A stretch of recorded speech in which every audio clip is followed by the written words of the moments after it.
방송에서 제공하는 투자 정보는 투자 판단에 대한 조언입니다.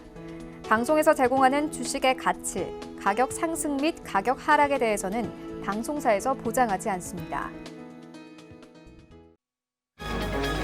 이 시각 헤드라인 뉴스입니다. 코스피가 장중 2,100선 탈환에 성공했습니다. 시가총액 상위 10개 종목 모두 빨간불이 켜지는 등 글로벌 경기 회복에 대한 기대가 지수를 이끌고 있는 모습입니다. 정부가 35조 3천억 원 규모의 3차 추가 경정 예산안을 편성했습니다. 기업과 상인들이 코로나19로 인한 경제 위기를 버텨낼 수 있도록 유동성을 지원하고 고용 충격에 대응하는 한편 경기 회복을 뒷받침할 재원을 담았습니다. 광주, 울산, 경기 시흥이 인공지능, 수소, 무인 이동체 등 신산업 중심의 경제 자유구역으로 추가 지정됐습니다. 세 곳의 경제 자유구역에서 국내외 투자 유치 8조 3천억 원, 생산 유발 효과 23조 원일 것으로 정부는 기대합니다. 렘데시비르가 코로나19 치료제 자격으로 국내에 들어올 예정입니다. 식약처는 렘데시비르가 코로나19 중증 환자의 치료 기간을 단축하는 효과를 냈다는 점을 높이 평가했다고 밝혔습니다. 시청자 여러분 안녕하십니까. 오늘장 내일장 출발하도록 하겠습니다. 일단 오늘 시장 어마어마하다라고 평가를 받을 수가 있을 정도로 셉니다. 지금 코스피가 조금 전에 3%대의 급등입니다. 말이 되나 싶을 정도로 지금 지수가 올라가고 있죠. 단숨에 2150입니다. 2100도 아니고요. 2150선까지 하루 만에 올라온 겁니다. 오늘 하루에 지금 코스피가 63포인트가 올라가고 있습니다. 반대로 코스닥은 상승을 하다가 좀 상승폭을 줄이더니 하락 전환 지금 보합권 수준에서 약보합까지 움직이고 있는 상황입니다. 지금 냉탕과 온탕 사이를 오가는 코스닥과 다르게 코스피가 잘 가는 이유는 아실 겁니다. 오늘 삼성전자 난리 났다라는 표현이 맞을 것 같습니다. 지금 6.42% 올라가고 있고요. 단일 기준으로 6%가 올라가는 일이 흔치는 않습니다. 지금 3월 달 중순께에 시장 폭락 이후에 다 같이 엄청난 급등이 나올 당시에 한 10% 정도가 기술적으로 올라온 적이 있긴 한데 이미 삼성전자가 어느 정도의 상승을 수반한 뒤에 이 정도까지 올라와 주다 보니 그리고 재밌는 건 지금 뭐 삼성전자뿐만이 아니라 현대차, 현대모비스 모두 6%대의 강세라는 겁니다. 순환매가 빠르게 돌아가고 있고요. 대형주 위주로 매기가 돌아가고 있고 경기 회복이 된다면 반도체 운송장비 사이클들이 괜찮을 것이다라는 얘기들이 나왔었는데 그게 바로 오늘이었던 것 같습니다. 어떠한 악재도 지금 시장에서는 받아들여지지 않고 있는 분위기고요. 악재보다는 호재를 굉장히 민감하게 받아들이면서 시원하게 올려버립니다. 환율은 내려가고 있고 외국인 수급 들어오고 있고 기관이 덩달아서 매수하고 개인들은 이때다 싶어서 파는 물량들이 나오고 있습니다. 자, 그렇다면 지금이 고점일까요? 고점이라는 얘기들은 이제 쉽게 할 수가 없을 것 같습니다. 지금 시장에 대한 이야기를 좀 자세히 나눠봐야 될 것 같은데요. 하나하나 정리해 보도록 하겠습니다. 자, 코스피 지수 전해드린 대로 지금 2144, 2150 여기를 왔다 갔다 하고 3% 내외 상승이 현재 나타나고 있는데요. 하루간의 흐름을 좀 정리해 보겠습니다. 보시면 무섭게 올라가죠, 지수가. 이게 장 초반에는 약간 눈치 보기를 하긴 했습니다. 전일 다우도 1%대였고요. 나스닥 같은 경우에도 이제 300포인트 조금 넘게 오르면은 10,000포인트. 그러다 S&P는 3월부터 해서 40%가 올라갔고 미국 증시도 어마어마한 독일도 그렇고요. 약간 유럽 쪽에서 지금 좋은 얘기 나오고 있고 트럼프 대통령도 추가 부양책 얘기 다시금 꺼내고 있는 상황이고 시위 격화 이런 건 거의 받아들여지지 않고 있는 상황이고 삼성전자가 올라가는 만큼 시장이 지금 가고 있습니다. 다음 보도록 하죠. 기관과 외국인이 사는데 기관 하루 매수 물량이 어마어마합니다. 9,629억 원. 개인이 1조 넘게 파네요. 1조 1,207억 원. 개인의 매도 폭탄이 지금 나오고 있는데 그 부분을 외국인과 기관이 고스란히 받아가고 있는 상황입니다. 다음 보도록 하겠습니다. 삼성바이오로직스가 살짝 빠지네요. 지금 그리고 네이버가 사실 이렇게 상승장이 오게 되면 그동안 올랐던 종목들 그리고 해지가 되는 해직성의 종목들이 좀 빠질 수밖에 없습니다. 대표적으로 제약바이오와 언택트 종목들이 그동안 수혜를 받았기 때문에 이런 경기 민감주가 올라가는 상승장에서 대형주 위주의 상승장에서는 이런 종목들이 좀 빠질 수밖에 없습니다. 하이닉스, 삼성전자 엄청나게 올라가지만 지금 네이버는 조정이 좀 나오고 있다라고 보시면 될 것 같고요. 다음 보도록 하겠습니다. 셀트리온 올라갑니다. 셀트리온은 퐁당퐁당 요즘에 하고 있고요. 2차 전지 관련 종목들이 오늘은 왔다 갔다 하는 모습들 보여지고 현대차가 무려 6.83%, 현대기아차 좋은 얘기 나왔는데 잠시 뒤에 특징주에서 좀 짚어드리도록 할 거고요. 카카오도 당연히 밀립니다. 다음 보도록 하겠습니다. 현대모비스가 급등 나오죠. 그리고 포스코 급등. 오늘 정리를 살짝 해드리자면 보시면 알겠지만 포스코로 대두되는 철강, 그리고 조선은 시총에 포함이 되지 않고 있지만 조선주들 어제 이어서 카타르스주 얘기 나오면서 조선주들 이틀 연속 급등이고요. 그리고 운송장비, 현대모비스, 현대차, 기아차 올라가고 있고, 제주사 종목들, 건설업종들, 물산도 그렇고 올라가고, 전체적으로 경기 민감 시크리컬 업종들, 화학 업종들 잘 달립니다. 다음 보도록 하겠습니다. 코스닥은 조금 분위기가 다르긴 해요. 741.98인데 하루간의 흐름을 보시면 좀 같이 가는 척합니다. 장 초반에 오히려 빠지는 모습들. 오랜만에 코스피와 코스닥이 디커플링 되는 모습이 나타나고 있죠. 수급을 잠깐 보겠습니다. 보시면 개인들은 코스닥이 빠지니까 또 삽니다. 한마디로 코스닥 쪽에서 어느 정도 이득 보고 이때다 싶어서 개인들은 코스닥으로 옮기고 있고요. 반대로 기관 외국인은 판 자금들을, 수익 낸 자금들은 저쪽으로 옮겨버리는 모습들이 포착이 됩니다. 오늘은 수급이 좀 반대로 꼬이는 모습이죠. 다음 보도록 하겠습니다. 나쁘진 않습니다. 셀트리온 제약 기대감이 여전하죠. 어느새 셀트리온 제약이 주가가 13만 원대까지 올라옵니다. 어마어마한 상승이네요. HLB 오늘도 올라가고 알테오젠 시즌 빠지는 가운데 다음 보도록 하겠습니다. CJNLB 오랜만에 상승 흐름 가져갑니다. KMW, 스튜디오 드래곤, 오늘 엔터 5G 업종들 좀 소외 방하고요. 에코프로비엠, 첨보 이런 종목들, PNE 솔루션. 전체적으로 코스닥 쪽의 2차 전지 부품 소재 업종들은 오늘도 조정이 좀 나옵니다. 다음 보도록 하겠습니다. 헬릭스미스 어제 이어서 오늘도 올라가고, 메지온 계속해서 상승입니다. 20만 원 돌파하네요. SK머티리얼즈, 휴지엘 상승하는 가운데 제넥시는 빠집니다. 다음 보도록 하겠습니다. 자, 환율이 관건입니다. 사실 1220원 아래로 내려오면 외국인들이 들어오기 좋은 조건이다라고 저희 방송에서도 말씀을 드렸고요. 이미 알고 계신 분들이 많을 텐데 1220원 아래로 내려오니까 귀신같이 외국인들이 들어와서 매수에 들어옵니다. 환차익 부분이 조금 이제 발생할 수 있는 우호적인 관점이라는 거죠. 종목 상담 활짝 열려 있습니다. 100원의 정보 이용료 부과된 샵 0082번을 통해서 종목 상담 보내주시면 2시 50분부터 함께합니다. 금일폰 방송에서 제공해드리는 정보는 투자 판단에 대한 조언일 뿐입니다. 해당 주식의 가치와 수익률 보장해드리지 않는다는 점 참고해 주시길 바랍니다. 이 시각 특징주 바로 정리해드리도록 하겠습니다. 정보경 캐스터입니다. 네, 시총 상위 종목들이 급등하면서 코스피가 강세를 이어가고 있습니다. 특히 앞서 전해드린 대로 삼성전자가 6% 넘게 오르면서 지수 상승을 견인하고 있는데요. 그 밖에 이 시각 특징주들 어떤 게 있는지 지금부터 만나보시죠. 이 시각 종목 핫3입니다. 현대차, 넥슨GT, 대창솔루션이 올라와 있습니다. 오늘 가장 먼저 만나볼 종목 넥슨GT입니다. 넥슨의 투자 소식에 강세를 보이고 있는데요. 현재는 전날 대비 13% 넘게 올랐고요. 거래가 9,500원입니다. 하루간의 흐름도 확인해 보시죠. 오늘 오전 10시경 상한가까지 올랐고요. 지금은 상승폭을 조금 줄인 모습입니다. 전날 넥슨이 글로벌 IP를 목적으로 글로벌 엔터 기업에 15억 달러의 투자를 추진하겠다고 공시했습니다. 투자 회사와 관련해서는 디즈니와 일렉트로닉 아츠 등이 거론된다고 전해졌지만 넥슨 측은 구체적인 투자처에 대해서는 언급하지 않았는데요. 한편 이 같은 소식에 넥슨 코리아의 자회사인 넥슨 GT와 넷게임즈가 동반 상승하는 모습입니다. 다음 종목 만나보시죠. 현대차는 내수 판매 증가 소식에 시총 9위를 탈환했습니다. 현재는 전날 대비 6% 넘게 올랐고요. 거래가 10만 9,500원입니다. 하루간의 흐름도 확인해 보시죠. 현대차가 4거래일 연속 상승세 보이고 있는데요. 오늘 주가 꾸준히 오르면서 장중 고점 부근에 위치해 있습니다. 현대차가 최근 주가 급등세에 힘입어서 8거래일 만에 시총 순위에서 카카오를 다시 제쳤습니다. 최근에 언택트 중심 시장에서 자동차주처럼 상대적으로 저평가된 종목의 순환매 장세가 펼쳐지고 있는 건데요. 특히 현대차는 지난 5월 차량 판매가 전월 대비 30%가량 증가하는 등 코로나 사태를 딛고 실적 회복설이 보이면서 주가가 오르는 모습입니다. 다음 종목 만나보시죠. 오늘의 세 번째 특징주 대창솔루션입니다. 카타르 LNG선 발주수의 기대감에 급등했는데요.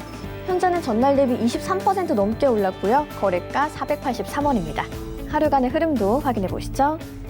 오늘 오전장에 상한가를 터치하기도 했고요. 종일 급등 흐름 이어가고 있습니다. 지난 1일 국내 조선 3사가 카타르 국영석유사와 100척 이상의 운반선 계약을 맺었습니다. 한편 대창솔루션은 대형 선박용 엔진에 들어가는 주요 부품인 베어링 서포트를 생산하고 있는데요. 앞으로 LNG 수송선과 추가 발주가 예상되는 러시아나 모잠비크발 후속 프로젝트에 따른 매출 확대 기대감이 커지는 상황입니다. 지금까지 이 시각 특징주 알아봤고요. 암호화폐 시세도 확인해 보시죠. 오늘 오후 1시 30분을 기준으로 알아보는 코인 시세입니다. 가장 먼저 비트코인이 0.55% 소폭 오르면서 가격은 1,150만 원대, 이더리움이 1.24% 올랐고요. 28만 8천 원대에 거래되고 있습니다. 다음 암호화폐도 시세 확인해 보겠습니다. 오미세고가 5% 넘게 강하게 올라주면서 2,117원, 비트코인 캐시는 0.11% 빠졌고요. 가격은 30만 3천 원대입니다. 다음 코인도 시세 확인해 보시죠. 라이트코인이 0.26% 올랐고요. 가격은 5만 6천 원대, 이오스는 0.61% 올랐습니다. 3,255원에 거래되고 있습니다. 지금까지 이 시각 특징조와 코인 시세 확인했습니다. 네, 시장 이슈 바로 점검해 드리도록 하겠습니다. 펠리지 투자 리서치 김민수 대표 연결돼 있습니다. 안녕하세요. 네, 안녕하십니까. 예, 뭐 주가가 반토막 난 종목들이 참 많았는데 많이 올라와요. 뭐 철강도 그렇고 화학도 그런데 대표적으로 보면 조선업종이 요즘에 굉장히 좋습니다. 오늘도 뭐 급등하는 종목들 많이 나오는데 갑자기 네. 급등세 나타나는 게 카타르발 수주 소식 때문입니까? 아니면 이제 좀 매기가 들어오는 겁니까? 네, 두 가지 다 같습니다. 예, 일단 시장에서 바라보는 부분들이 순환매 관점으로 해석을 하게 되면 아무래도 이 경제 활동이 재개가 되다 보니까 지표는 바닥권에서 이제 회복되기 시작하겠다라는 관점 쪽에서 기존에 이제 언택트 관련된 종목들이 차익 매물이 나오는 과정 쪽에서 오히려 시가총액 상위 종목과 전통 제조업 쪽에 대한 어떤 변화가 이어지고 있는데요. 거기다가 약간 기름을 부은 게 이번에 카타르의 LNG선 100척을 수주한 소식이라고 봐야 되겠죠. 그런 관점으로 봤을 때 이제 조선주를 바라보는 지금 시각은 일단 기대 요인과 앞으로의 우려 요인 두 가지가 다 있습니다. 특히 이제 첫 번째로 보게 되면 특히 최근에 중국이 격차를 많이 좁혔다. 그래서 이번에도 카타르 어떤 발주에 중국이 또 많이 뺏기는 게 아니냐, 중국에 뺏기는 게 아니냐라는 시각들이 높았었는데 오히려 지금 이 결과로 보게 되면 LNG선에 대한 기술력은 확고하다라는 쪽에 무게를 둘 수 있는 상황들이고요.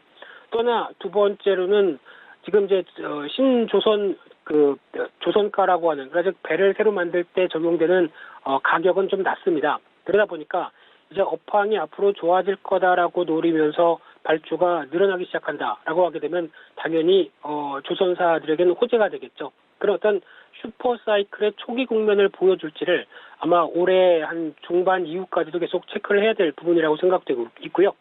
또나 이제 추가 수주에 대한 기대감이 높죠. 특히 올해만 이어진다고 하더라도 러시아의 LNG 프로젝트가 25척, 또 모잠비크 프로젝트가 17척. 그러다 보니까 이 두 개만 잘 또 따낸다고 하더라도 이번에 수주한 거에 절반 가까이 된다라는 관점들인데 게다가 또 실적 회복 측면을 봤었을 때는 일단 가장 탄력 계수가 높은 쪽은 조선 기자재 업종이라고 봐야 되겠죠. 벌써 1분기부터 실적 동향들의 흐름들을 보게 되면 좋아지기 시작한 부분들이 지금 올해부터 작년 말부터 어떤 조선사들이 기존에 한 2018년도 때 받기 시작했던 LNG선에 대한 수주가 이제 건조가 들어가다 보니까 그에 따른 실적 흐름들이 좋아지는 게 먼저 확인됐다는 관점으로 보게 되면 기대감이 더 높아지겠죠. 하지만 이제 숙제도 만만치 않은데 앞서 말씀드렸던 선가에 대한 부분입니다. 그러니까 즉 새롭게 건조되는 조선가가 지금 현재 클락슨 기준으로 보게 되면은 일단 지난 흐름보다 작년보다는 올라왔다고 하더라도 여전히 아직 회복해야 될 국면들이 높다는 부분들이 하나의 숙제라고 봐야 될 것 같고요. 잘못하게 되면은 어떤 배는 잘 수주를 했는데 생각보다 과거만큼 마진이 안 나온다랄 수도 있는 상황이고요. 또나 올해 수주 목표액을 지금까지 보게 되면은 이번 수주를 빼고 났었을 때 한 4월까지 한국조선해양이 한 13억 달러를 수주했는데 올해 목표액이 157억 달러입니다. 그러면 아직 많이 남았죠. 이런 부분들이 하반기에 꾸준히 보여줘야 주가에 대한 기대감이 높아진다고 봐야 될 것 같고요. 또 하나는 LNG선 수주 같은 경우가 한국조선사가 거의 총 수주한 부분의 한 80% 가까이가 됩니다. 그러다 보니까 너무 한쪽에 치우친 게 아니냐. 그러면 지금 VLCC라고 하는 초대형 운반선 그리고 해양 플랜트 컨테이너선 이런 쪽으로 좀 다변화가 돼야 어느 정도 좀 매출의 믹스나 여러 가지 수익성도 좀 차별화되는 게 아니냐라는 쪽으로 보게 되면은 일단 이 부분은 가장 또 중요한 게 유가겠죠. 유가에 대한 변화가 꾸준히 들어왔을 때 또 추가적인 변화가 나올 수 있겠다라고 하게 되면 좀 더 지켜봐야 될 것 같고요. 게다가 이제 주가는 이제 재료를 노출했는데 워낙 시장이 강하다 보니까 매수세가 붙기는 한다고 하더라도 특히 당장 실적에 대해서는 영향이 제한적이다라는 부분도 염두를 하실 필요가 있죠. 특히 이 부분이 장기 프로젝트입니다. 그러다 보니까 이번에 카타르 수주로 인해서 2021년도부터 이제 본격 시작이 되면서 2024년, 2025년까지 이어진다라고 하게 되면 지금 당장 수주를 통해서 실적이 좋아지는 건 아니죠. 그렇기 때문에 아마 조선사들은 그래도 수주를 바탕으로 주가가 움직인다는 측면을 보게 되면 가장 큰 관건은 하반기에 얼만큼 또 이게 부강되느냐 여부들도 중요한 단서라고 봐야 될 것 같습니다. 그리고 이제 날이 더워요. 오늘도 잠깐 점심 먹으러 갔는데 식사하셨습니까? 못했습니다. 아유, 죄송합니다. 나갔다 왔는데 덥다는 얘기를 좀 약간 공감대 형성하려고 그랬는데 아무튼 더워요. 지금 더위가 오고 있고 올여름은 뭐 보니까 한 재작년만큼은 아니지만 꽤 더울 것이다라고 하는데 여름 수혜주 그러다 보니까 나오잖아요. 이 부분 좀 얘기 좀 해주시겠습니까? 네, 일단 지금부터 걱정할 부분들은 아무래도 올해 또 역대 최고 더위다라고 예고한 기상청의 예보고요. 게다가 또 태풍이나 장마철이 길어질 수 있다. 뭐 이런 여러 가지 예보가 나온 만큼 이에 따른 변화가 또 요즘같이 시장이 강한 때 테마로 작용할 수도 있지 않을까라는 관점 쪽에서 말씀드려보고 싶고요. 그런 쪽에서 봤을 때 폭염 일수만 본다고 하게 되면 아마 작년이 13일 정도였는데 올해는 20일이 넘어갈 걸로 전망하고 있고 열대야수도 열흘에서 한 12에서 17일 정도로 보여지고 있다 보니까 아무래도 준비를 좀 단단히 해야 될 여름이 아닐까 생각은 들고 있는데요. 그리고 어떤 냉방기기나 전력이 상당히 몰리게 되면은 또 전력 사용량에 대해서 비상이 켜질 수밖에 없죠. 그런 쪽으로 보게 되면 이번에 한빛 원전 6기 중에 지금 현재 3기가 정비를 하면서 좀 가동 중단인데 8월 달엔 4개까지 확대가 될 걸로 보여집니다. 그렇게 되면은 지금 전력 가뜩이나 원자력 쪽에 얘기도 많고 전력이 아무래도 원자력에 대한 여러 가지 부담감 때문에 가동이 못 되는데 이런 상황 쪽에서 또 전력 부족 사태가 온 게 아닐까라는 생각은 드는데 만약에 경기가 살아나기 시작하면서 변화가 나오게 되면 또 수요도 늘어나겠죠. 이런 쪽으로 봤을 때 또 스마트 그리드 관련주 쪽도 아마 시장의 테마가 되는 게 아니냐라는 관점 쪽에서 대표적인 뭐 비트로셀이나 누리텔레콤, 그리고 또 LS 일렉트릭 같은 종목들이 눈에 띄는 부분들인데요. 근데 지금 같은 경우 탑픽으로는 LS 일렉트릭이 맞다라는 관점 쪽에서 바라봐야 될 것 같고요. 실적 개선세와 함께 올해 주가 회복력을 조금 더 기대해 보겠다라는 관점이고요. 또 하나 관련된 음식료 쪽의 수요가 증가할 수 있겠죠. 대표적으로 음료, 더우니까 많이 마시겠죠. 그리고 또 더위에는 또 맥주죠. 네, 그러다 보니까 그와 따른 뭐 빙과 또 삼겹살이 여름에는 또 잘 팔리고요.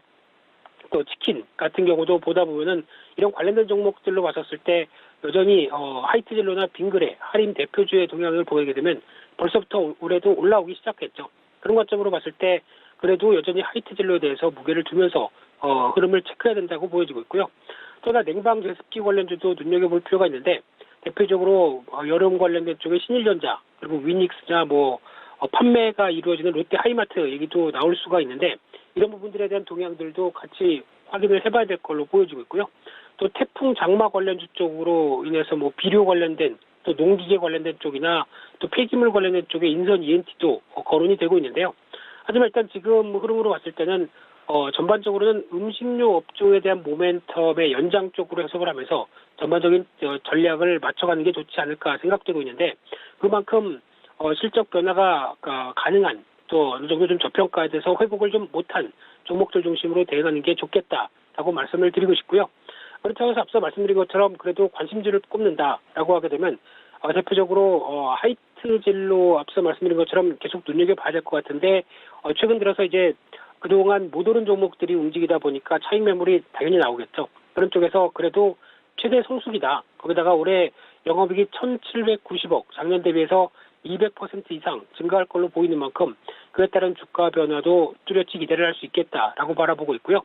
또나 두 번째로 우리손 FNG 같은 경우도 이번에 고가를 시도하다가 다시 차익 매물이 나오는 시점이면은 계속 관심 있게 봐야 될 걸로 보여지고 있는데 돼지고기 도매 가격이 최근에 계속 강세를 이끌어가고 있죠. 왜냐하면 글로벌 육류 대란이 이루어지는 관점에서 특히 도축 공장이 코로나19 사태 때문에 제대로 문을 못 연다. 그런 관점이다 보니까 어떤 해외에서도 충분히 공급이 안 되다 보니까 수입을 제대로 할 수가 없겠죠. 그러다 보니까 관련된 가격들이 돼지고기나 소고기도 마찬가지겠지만 올라간다라는 관점 쪽에서 바라보고 있고요.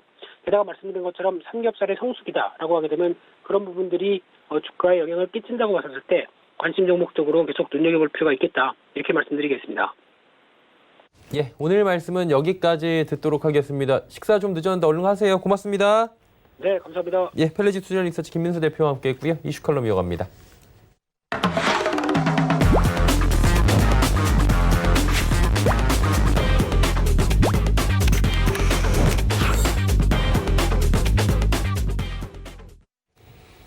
예, 이슈 칼럼 이어가도록 하겠습니다. SPM 김형진 대표와 함께합니다. 어서 오세요.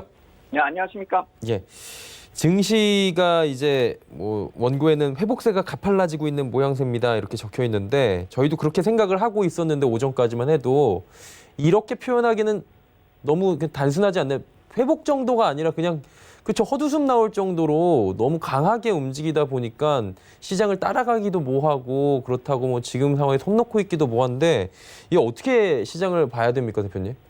예, 정상화 수준으로 들어갔다 이렇게 보시는 게 좀 부담이 덜할 것 같습니다. 예. 그러니까 이 코로나 바이러스가 시작이 되면서 시장이 하락을 좀 급하게 했었던 게 2월 21일부터 이제 전체적으로 우리나라하고 뭐 다른 나라도 마찬가지로 이렇게 빠졌는데요.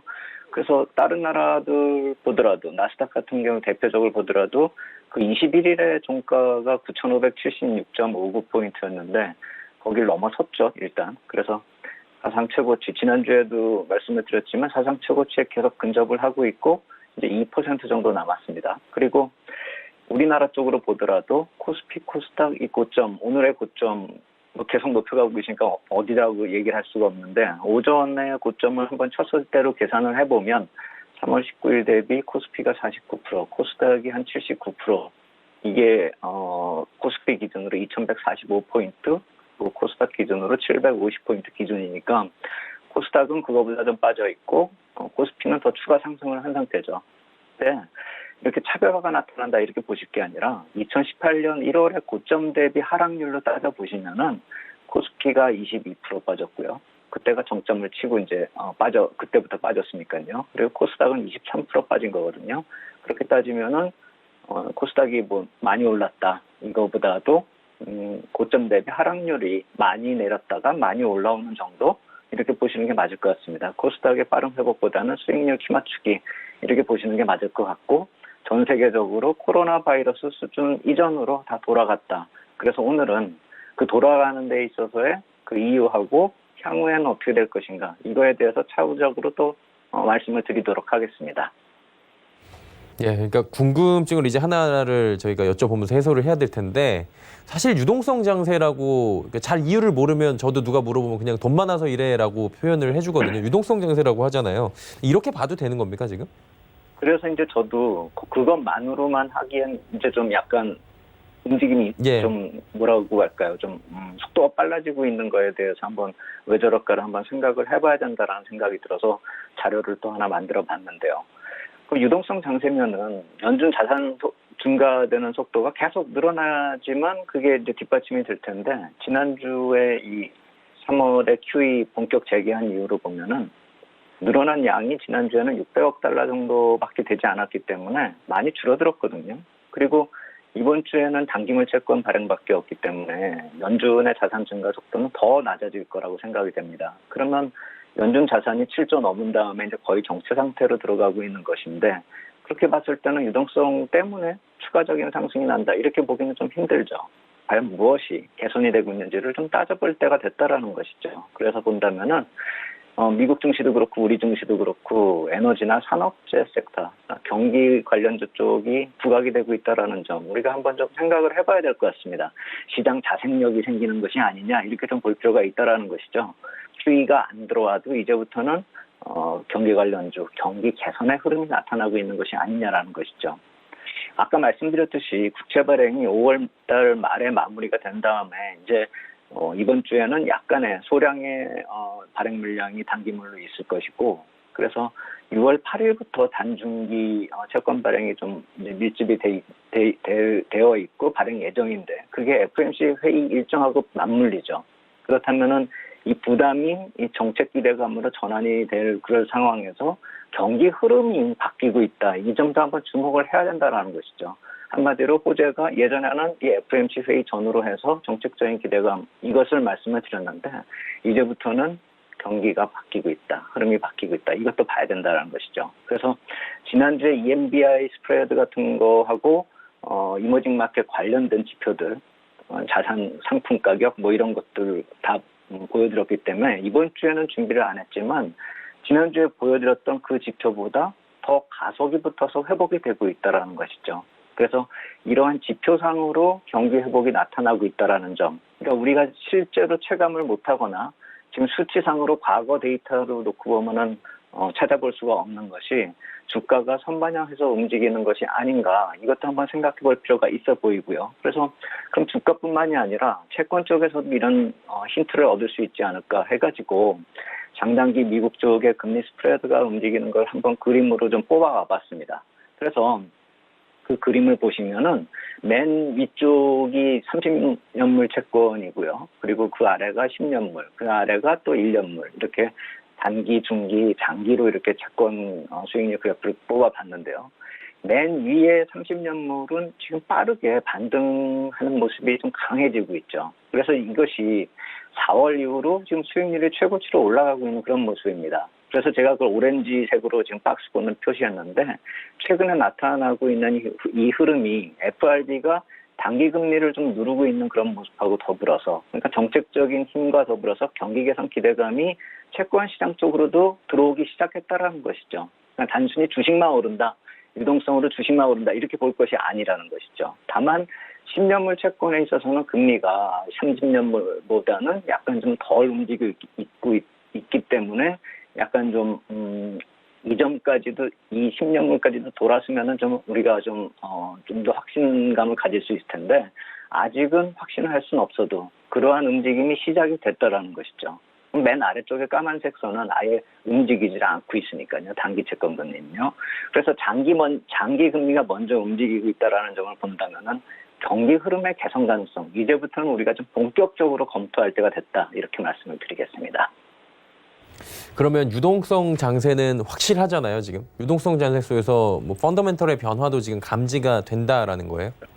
그렇죠. 그래서 그 지표 말고도 그렇다면 다른 쪽에서 또 근거가 될 수 있을 만한 것 또 뭐가 있을까? 그래서 이번 주에 리치몬드 연방은행에서 그래프하고 자료들을 굉장히 많이 거의 미국 경기의 전 분야를 그래프로 만드는 그런 자료를 또 하나 만들었습니다. 그래서 제가 그 중에서 어떤 게 지금 상황을 좀 설명할 수 있을까 그걸 생각해 보기 위해서 고르다 보니까 PCPI 지수, 그러니까 개인 소비 지출 추이 이거를 제가 예전에도 한번 말씀을 드렸었는데 이번에 리치몬드 은행에서 나온 그 자료를 한번 보시면은 여기 제가 빨갛게 박스권으로 표시한 게 있습니다. 근데 그거를 쭉 깨고 내려가고 있죠. 4월 달에요. 그래서 이렇게 안 좋아지고 있는데 왜 이게 경기 반전의 모습이냐 이렇게 생각을 하실 수가 있는데 예전에 FRB가 3월에 그 향후 전망을 할 때는 저 빨간 박스권 안에서 움직였다가 하단에서 박스권 하단을 툭 치고 반등을 했다가 다시 하반기에 내려가서 저 박스권 하단까지 다시 가는 그런 식의 모습으로 예상을 했었습니다. 근데 지금은 아예 저것을 이탈을 해가지고 쭉 빠져 내려온 것이죠. 그렇다라고 본다면은 안 좋은 건 안 좋은 건데 향후를 놓고 봤을 때는 이미 연말에 악화될 것을 넘어서서 지표가 충분히 하락을 하였고 악화를 반영을 했다라는 것이죠. 그러니까 연말까지 저 빨간 박스권 안에서 움직일 것이라고 예상했던 걸로 휙 아래로 내려왔다는 그 말씀을 드리는 것이고 그렇다라고 본다면 지표는 바닥권에 진입한 게 확실하고 그 다음부터는 이달 말부터는 반등이 가시화된다라는 것이죠. 그래서 주가도 먼저 움직이고 있다 이렇게 볼 수도 있는 것이죠. 그래서 FRB 쪽에서 그러면 언제 반등을 할 것인가 이렇게 놓고 봤을 때 5월에 저점을 만드는 것까지로 예상을 했었거든요. 그렇다라고 본다면은 절대 수치는 저렇게 나왔다 치더라도 타이밍상으로 놓고 보면은 이번 달 말에 나타나는 저점이 6월에 지표가 나타나고 그렇다면 7월부터는 개선되는 흐름으로 바뀐다라는 것이죠. 그래서 바닥권까지 흘러간 저 지표들이 7월부터는 개선되는 흐름으로 바뀐다는 것이죠. 그래서 경제 지표 자체가 6월까지는 안 좋게 나올 수가 있는데 7월에 반전 가능성이 있다라고 한다면 지금 주가 흐름이 이해가 될 수가 있다라는 것이죠. 물론 이렇게 먼저 움직였기 때문에 7월에 그러한 호재성 지표가 이제 반전되는 그런 모습이 나타나면은 아마 호재의 시장이 거꾸로 움직이는 조정 가능성도 염두에 둬야 될 것입니다. 하지만 그것을 지금 시점에서는 걱정할 게 아니라 이제 6월 중후반 지나서 FOMC 회의 지나면서 한번 생각을 해봐야 되겠고, 설사 그렇다 하더라도 이 7월에 만약에 조정이 나타난다 하더라도 그 조정도 제가 6월에 오기 전에 5월 말에 나타나는 조정의 기회였다 이렇게 말씀을 드렸듯이 7월에 나타나는 조정도 9월 이후에 나타날 수 있는 강세장의 기회를 좀 활용할 필요가 있지 않을까. 물론 그것은 그때 가서 다시 말씀을 드리겠지만 전체적으로 지금 한두 달 사이에 움직이는 모습들, 경제 지표가 움직이는 모습을 감안했을 때 미리 오늘 한번 미리 좀 말씀을 드렸다 이렇게 이해하시면 되겠습니다. 그럼 이제 글로벌 시장이 추가적인 강세 흐름이 나타날 것이냐라는 부분에 대한 질문을 드리고 싶은데 많은 분들이 괜찮아 보인다라고 하거든요. 어떻게 보세요? 많은 분들이 괜찮아 보인다라고 얘기를 하면 오히려 겁나는 거죠. 근데 예. 제가 봤을 때는 이 기대감은 좀 지속이 될 것이다라고 생각이 됩니다. 경제 둔화가 반영이 된 다음에 아까 말씀드렸듯이 지금 보이지는 않고 있고 가시화가 되고 있지 않지만 지금 기대감으로 왔었던 것이 이제부터는 좀 있으면 펀더멘탈 변화가 지표로 확인이 될 것이고, 이머징 마켓 관련해서 계속 말씀을 드렸었던 이머징 마켓 채권 지수나 CRB 지수나 BDI 지수는 계속 호전이 지속이 되고 있고, 그 그래프를 또 나중에 언젠가는 보여드리겠지만 이 역시 마찬가지로 코로나 이전까지로 회복이 된 상태입니다. 그렇다라고 보면은 외국인 매도세는 한국 쪽으로 줄어들거나 순매수 반전 가능성도 커졌다라는 점을 한번 생각해 봐야 되겠고요. 정책 같은 경우는 지속이 될 거라고 생각이 됩니다. 그래서 왜 지속이 될 것이냐 이걸 놓고 봤을 때는 이 주요 일정을 한번 제가 이렇게 좀 구해보니까 6월 11일이면 이제 다음 주에 FOMC 회의가 일정이 있죠. 그래서 만약에 이제 그쪽에서는 당연히 어떤 정책이 나올 것이라고 생각이 됩니다. 왜냐하면 채권 발행 물량이 확 늘어나니까요. 근데 설사 그것이 어긋나거나 좀 안 좋은 방향으로 시장에 영향을 미치더라도 그 다음 달에 7월 29일에 또 FOMC 회의가 있기 때문에 한 달 뒤에 또 있기 때문에 어떠한 조치가 추가적으로 가능할 것이다 이렇게 생각이 됩니다. 근데 이제 그 다음 회의는 9월 달에 있기 때문에 그러면 7월에 아까 제가 말씀을 드렸듯이 조정이 나타날 때 좀 조정이 깊어질 수 있지 않을까 이렇게 생각을 하실 수도 있는데, 제가 이 3달에 한 번씩 말씀을 드리는 게 있죠. 미국의 재무부 분기 자본 조달 계획이 2월에 있었고 5월에 있었고, 제가 그때마다 2월 2분기하고 3분기에 그 재무부 쪽에 경제 보고서를 말씀을 드렸고, 그 다음 분기에 나타나는 채권 발행 일정을 보면서 제가 향후 자산 시장의 흐름을 좀 말씀을 드렸었는데, 그것이 이번에 8월 3일부터 5일로 예정이 되어 있습니다. 그렇기 때문에 정리해서 말씀을 드리면 6월 다음 주에 회의 있고 7월에 있고, 그 다음에 재무부 자본 조달 계획이 있고, 그 다음에 FOMC 회의 또 9월에 있다라는 것이죠. 이렇게 6월부터 9월까지 계속 일정상으로 놓고 보시면은 시장에 영향을 줄 수 있는 그런 정책적인 그런 도움이 될 수 있는 그런 일정들이 계속 뒷받침이 되고 있기 때문에 시장이 여기서 조정을 받더라도 크게 밀리거나 할 그럴 상황이 아니라는 것이죠. 오히려 이런 정책적인 도움이 추가적인 상승하고 상승 탄력을 더 키울 수 있고, 경기 반전에다가 오히려 불에다 기름을 붓는 그런 모습까지 나타날 수 있기 때문에 제가 아까도 말씀을 드렸듯이 향후에 나타날 수 있는 조정, 그것은 3분기 이후에 본격적으로 상승세가 나타날 수 있는 그 기회를 이용하는 그런 전략이 좀 필요하겠고, 더욱이 중요한 것은 9월까지 일정이 그렇지 않습니까? 그 다음에 뭡니까? 바로 미국 대선입니다. 악재가 나타나거나 그거보다는 대선 이후엔 어떤 식으로든 미국 쪽에서 정책적인 효과가 더 가시화된다는 점을 생각을 해본다면은 제가 왜 7월 이후에 나타나는 조정에 매수 기회로 활용을 해야 된다라는 그 이유가 될 것입니다. 그래서 일정상으로 그렇게 놓고 봤을 때는 오히려 후반 쪽으로 갈수록, 연말 쪽으로 갈수록 더 시장은 긍정적으로 볼 필요가 있지 않을까 이렇게 생각이 된다 말씀을 드리겠습니다. 네, 시장에 대한 향후의 전망들까지 하나하나 좀 짚어주셨고요. 오늘 말씀 여기까지 듣도록 하겠습니다. 고맙습니다. 감사합니다. 네, SPM 김형진 대표와 이야기 나눠봤고요. 오늘 나눈 이야기들 정리해드리도록 하겠습니다.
네, 종목 이야기 바로 출발해 보도록 하겠습니다. 오늘 샘플러스 김광만 전문위원 함께합니다. 어서 오세요. 네, 안녕하세요. 예, 안녕하십니까. 시장 상황이 굉장히 좋습니다. 특히 삼성전자, SK하이닉스, 현대차 잘 달리고 있는데 시장 상황에 맞는 또 세 종목을 오늘 이야기 들어볼까요? 첫 번째 어떤 종목입니까? 네, 일단 첫 번째 종목은 에이펙트입니다. 일단 에이펙트는 그 반도체 테스트 전문 업체고요. 특히 이제 1분기 영업이익이 19억 정도로 전년비 대비해서 한 27% 정도 감소를 했지만 그 이유는 그 음성 공장 설비 투자로 인한 그 투자 비용이라고 이렇게 판단하시면 될 것 같아요. 특히 이제 에이펙트 같은 경우에는 그 SK 하이닉스 향이 좀 큰데요.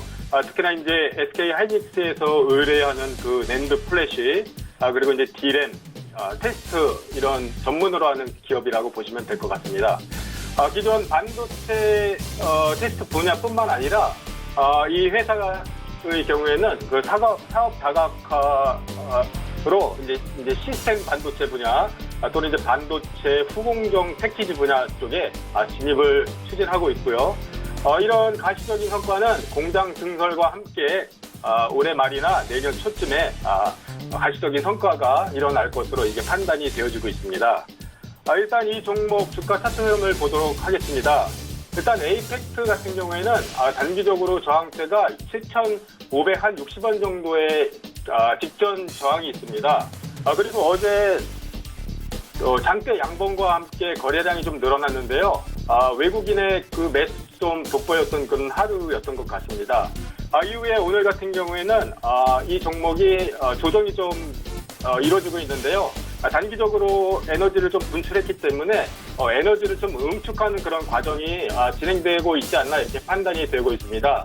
따라서 이제 에이펙트 접근하실 때는 단기적으로 장대 양봉 이후에 또 하루 또는 한 며칠 정도의 조정봉이 나올 것으로 판단이 되어져요.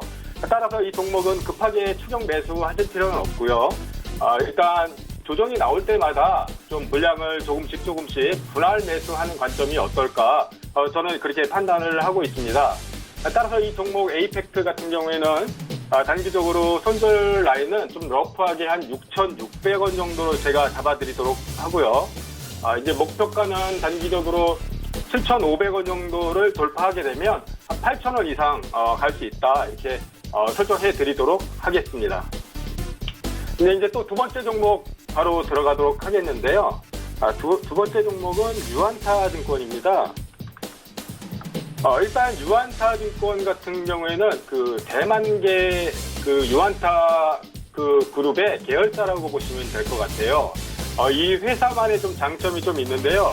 특히 이제 국내 기업과 그리고 이제 범중화권, 홍콩, 대만, 중국 이런 자본을 기업과 함께 연계시켜주기도 하고 또 이제 IPO 그리고 이제 또 인수 합병 이런 자문 역할을 할 수 있는 그런 기업이라고 이렇게 보시면 될 것 같아요. 일단 이 전반적으로 증권주는 최근에 좀 많이 좀 부각을 받고 있죠. 특히나 이제 시중에 금리 인하에 따라서 예금 금리가 상당히 조금 낮습니다. 따라서 대부분의 자금이 증권 쪽으로 많이 조금 들어오고 있는 그런 상황인데요. 이런 기준금리 인하에 대한 최대 수혜 주기로 하고요. 또 이제 시장에 풀려 있는 그런 유동성, 또 이제 최근에 4월달, 5월달, 그리고 6월달 그 거래 대금이 급증하고 있습니다. 따라서 이 증권사 실적이 앞으로도 꾸준하게 회복될 거라 이렇게 판단이 되어지고요. 일단 이 종목의 이제 주가 차트 흐름을 보도록 하겠습니다. 일단 주가 차트 흐름을 보시면 이 종목은 일단 2,800원 정도 단기 손절 라인으로 설정해 드리고요. 목표가는 단기 오늘 고점 정도 이렇게 돌파하게 되면 한 3,400원 정도도 충분히 도달하지 않을까 이렇게 판단이 되고 있습니다. 또 다음 종목 보도록 하겠습니다. 다음 종목은 그 오스코텍입니다. 일단 오스코텍은 그 골다공증, 이제 관절염, 또 이제 치주 질환, 이제 이런 신약 개발을 주로 하고 있는 그런 회사예요. 특히 이제 유마티스 관절염 치료제 SYK 이 저해제가 글로벌 임상 이상을 순조롭게 진행 중이라고 합니다. 만약에 임상 이상에서 유효성을 입증할 경우에 대규모 기술 이전 그런 계약이 체결될 예정이라 이렇게 보여지고 있고요. 또 올 하반기에 이 회사의 AXL 저해제가 임상에 또 돌입하게 되면 동사의 기업 가치는 아주 커질 수 있다 이렇게 판단하고 있습니다. 일단 이 종목은 주가 차트 흐름을 잠깐 보도록 할게요. 주가 차트 흐름을 보면 3일 연속 양봉을 좀 보여주고 있고요. 오늘 같은 경우에는 박스권 흐름을 보여주고 있는데요. 최근에 그 저항대가 27,000원 정도 부근에 강한 저항대가 포진을 하고 있어요. 그리고 이 종목은 22,300원 정도, 22,700원 정도의 지지선을 형성하고 있어서 단기 박스권 흐름을 좀 보여주고 있는데요. 제가 봤을 때는 오늘 같은 경우에도 나름대로 상당히 선방을 하고 있지만 이 고점 부근대, 저항대 부근에서 조정이 나온 것으로 봤을 때 단기적으로 이 종목은 박스권을 염두에 두시고 조정 때 이렇게 모아가시는 전략도 나쁘지 않다고 판단이 되어져요. 따라서 이 종목은 일단 손절가는 21선 부근인 23,600원 정도로 제가 잡아드리도록 하고요. 그리고 1차 저항대인 27,000원 정도 이제 강한 저항대를 거래량을 동반해서 돌파하게 되면 한 3만 원 정도까지도 충분히 도달할 수 있지 않을까 이렇게 판단이 되어지고요. 이 중기적으로 이 종목은 차트 흐름도 나쁘지 않으니까 한번 지켜보시도록 하면 좋겠습니다. 까지 이야기 나눠봤습니다. 지난 시간에 MS 오토텍을 말씀을 해주셨어요. 단기적으로 보자. 흐름 어땠습니까? 네, 일단 MS 오토텍 한번 보도록 하겠습니다. 일단 MS 오토텍 같은 경우에는 최근에 전반적으로 이 관련된 차량 경량화라든가 예를 들어서 테슬라 관련주들이 상승을 이후에 조정을 좀 주고 있어요. 그런 차원에서 접근했을 때 오늘도 마찬가지로 좀 조정을 주고 있는데 단기 그 추세는 깨트리지 않은 걸로 이렇게 판단이 되어요. 그래서 이제 조정이 어느 정도 마무리되는 그 구간에 접어들고 있고 중기 추세는 제가 봤을 때는 다시 유효하다. 그래서 이제 홀딩 가능하다 말씀드리도록 하겠습니다. 네, MS 오토텍 들어봤고요. 오늘은 어떤 종목 좀 짧게 볼까요? 네, 일단 오늘 같은 경우에는 두 가지 종목을 나름 좀 고민을 해봤는데요. 예. 그중에 처음 종목의 유한타증권을 선택을 했습니다. 일단 말씀드렸다시피 이 종목은 현재 유동성 장세의 최대 그 수혜주라고 좀 판단이 되어지고요. 따라서 이 증권, 이 유한타증권도 꾸준하게 지켜보시는 게 맞다고 이게 판단이 되어져요. 일단 전에서 기본 내용은 다 말씀드렸으므로 이제 주가 차트를 보고 한번 설명을 드리도록 하겠습니다. 이 종목은 단기적으로 3월 20일 날 바닥을 찍고 꾸준하게 좀 올라줬는데요. 전반적으로 증권주 차트의 모습이 좀 이렇다고 보시면 될 것 같아요. 일단 이 종목 같은 경우에는 단기 2,670원 정도가 단기 지지선이라고 이제 판단이 되어지고요. 그리고 오늘 고점 부근이 단기 박스권 저항대예요. 추세 이제 저항인데 상당히 좀 강한 저항이라고 보시면 될 것 같아요. 따라서 이 종목은 일단 오늘은 좀 쉬어간다 이렇게 판단이 되어지고요. 박스권 상단에서 어느 정도 지지력 테스트를 당분간 좀 보여줄 것 같아요. 어느 정도 지지력이 좀 마무리된다, 이렇게 마무리되어지면 재반등이 좀 충분히 나와줄 수 있는 구간이다 이렇게 말씀드리고 싶어요. 따라서 이 종목은 말씀드렸다시피 손절가는 2,800원 정도로 꾸준히 잡아주시고요. 목표가는 어느 정도 이제 조정이 끝나게 나는 이후에 한 3,400원까지도 충분히 추세 상승이 가능하지 않을까 이렇게 말씀드리고 싶습니다. 예, 유한타증권에 대한 이야기까지 나눠봤습니다. 오늘 말씀은 여기까지 듣도록 하겠습니다. 고맙습니다. 네. 예, 김광만 전문위원과 이야기 나눠봤고요. 금일폰 방송에서 제공해드린 정보는 투자 판단에 대한 조언이었습니다. 해당 주식의 가치와 수익률 보장해드리지 않는다는 점 참고해 주시길 바랍니다. 저희가 준비한 소식은 여기까지입니다. 잠시 뒤에는 마감 임박 60분의 승부 바로 이어집니다. 함께해 주시길 바랍니다. 고맙습니다.